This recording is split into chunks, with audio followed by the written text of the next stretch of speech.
¿Alguna vez te has preguntado cómo suena el viento solar?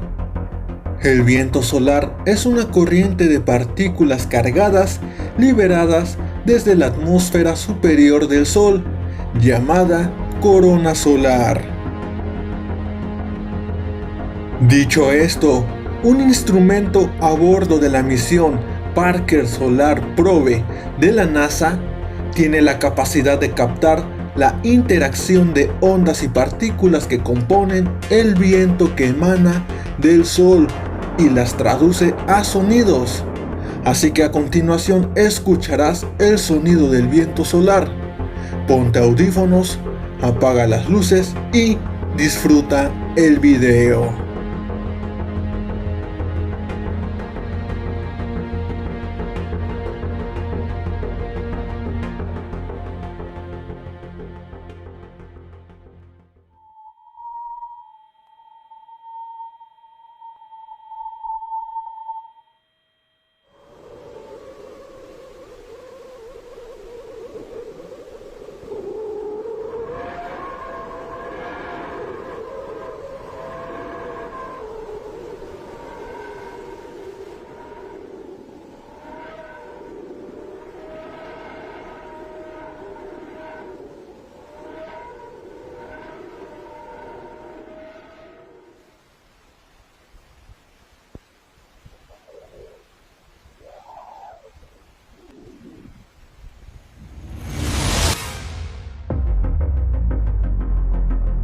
Te estarás preguntando, ¿cómo es posible que haya sonido en el vacío?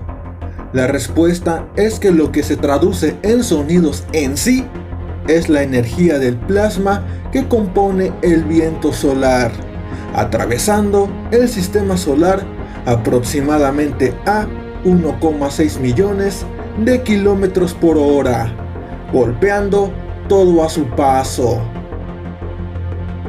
Hasta la próxima.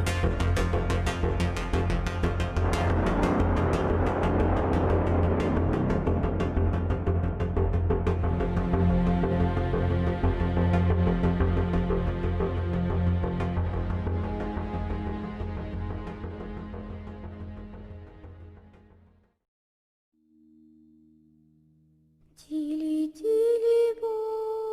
закрой глаза скорее. Кто-то ходит за